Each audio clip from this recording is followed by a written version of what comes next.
बलदियाती election की खुसूसी transmission के साथ मैं हूं मरियम यासिर और आप देख रहे हैं महबूब न्यूज़ नेटवर्क। सियासी उतार चढ़ाव के साथ कौन रहा नंबर 1, किसने क्या दिया, किसने क्या खोया, बात करेंगे हम आपके साबका नुमाइंदों से। इस सिलसिले में हमने रब्ता किया है डिस्ट्रिक्ट मटियारी के रिपोर्टर आदिल खुश्क से। जी आदिल, सबसे पहले आप हमें ज़िला मटियारी की मौजूदा सूरत हाल के बारे में बताएं। जी मरियम यासिर, मैं आऊं तव्हांखे ॿुधाइण जो हालात मटियारी में जो बुलदादी इलेक्शन जो तैयारियूं वॾे ज़ोर ऐं शोर सां जारी आहिनि। तव्हांखे इहो बि आऊं ॿुधाइण जो हालात जेको गुज़िरियल इलेक्शन में पीपल्स पार्टी जेका मटियारी में कामयाब थी, पर पीपल्स पार्टी पोयनि 5 सालनि में कुझु बि न कयो आहे। ऐं मटियारी में जेको मेन तव्हांखे मटियारी ज़िले जो हेडक्वार्टर शहर में जेको मेन शहर जो रोड आहे, जेको सर्किल रोड आहे, जेको तेल ऐं गैस कंपनी जे पंहिंजो पैसनि मां जेको मंज़ूर थियो, उहो बि 8 सालनि खां रोड जो शिकार पियल आहे। मतलब ॻाल्हि जो बलदियाती इलेक्शन में पीपल्स पार्टी बिल्कुल नाकाम थी चुकी है।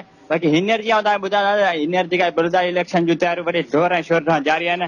मटियारी में डीजे तरफ़ां सैयद सिकंदर अली शाह, सैयद हसन मुतरा शाह जामोट, सैयद ज़ैनबा शाह जामोट, सैयद सफदर अली शाह जामोट, सैयद अली आदिल शाह, सैयद मीर कासिम शाह हुसैनी, अली मुराद खासकली, अब्दुल गफ्फार मेमन जीटीए जे पैनल तां पंहिंजा फार्म जमा कराए छॾिया आहिनि। ॿिए तरफ़ पाकिस्तान पीपल्स पार्टी सिटी मटियारी लाइ पीर अमीर अली शाह हाशमी ऐं सैयद अजहर हुसैन शाह हाशमी जी अॻवानी में सैयद पीर अर्तजा शाह हाशमी, सैयद पीर हसीबुल्ला शाह हाशमी, हाजी परवेज़ अहमद मेमन, हाजी महफूल अली जुमानी, हाजी अल्ताफ़ अहमद खासकली, फैजान अली ईदी खासकली पिणु पंहिंजा फार्म जमा कराए छॾिया आहिनि।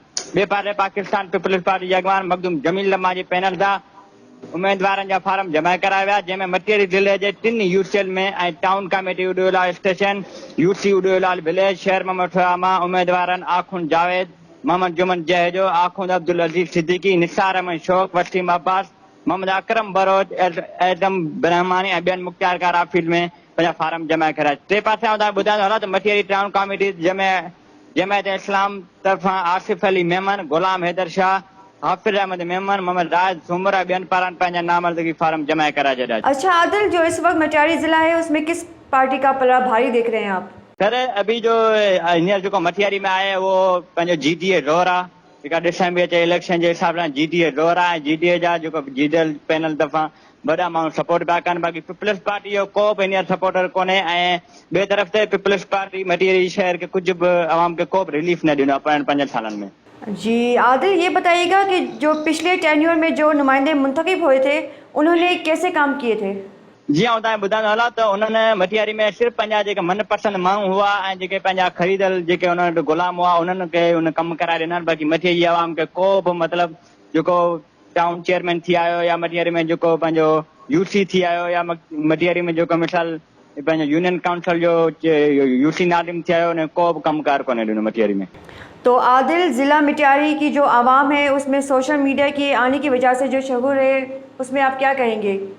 जी सोशल मीडिया में मटियारी ते 5 सालनि खां मटियारी आवाम वॾो दाऊं कंदे ॿुधायो आहे त असांजी पीपल्स पार्टी कुझु बि न ॾिनो आहे ऐं इहा हक़ीक़त बि आहे त पीपल्स पार्टी कुझु बि कोन ॾिनो आहे। 5 सालनि खां वठी हिन टाइम ताईं पंहिंजो पीपल्स पार्टी सिर्फ़ु पंहिंजे मनपसंद माण्हुनि जा पेट भरिया आहिनि। बाक़ी जीटीए तरफ़ां जॾहिं तव्हां ॿुधायो जीटीए जी हुकूमत कान्हे, पोइ बि जिन ग़रीब आवाम खे जीटीए वॾो रिलीफ ॾिनो आहे। जी चलिए, शुक्रिया आदिल। तो नाजरीन, आज के प्रोग्राम में हमारे साथ थे ज़िला मटियारी के रिपोर्टर आदिल, जिन्होंने मटियारी में बलदियाती इलेक्शन के हवाले से होने वाली सरगर्मियों पर तफसीली बातचीत की। अगले प्रोग्राम में किसी और ज़िले रिपोर्टर के साथ हाजिर होंगे। तब तक के लिए अपनी होस्ट मरियम यासिर को इजाज़त, निगहबान।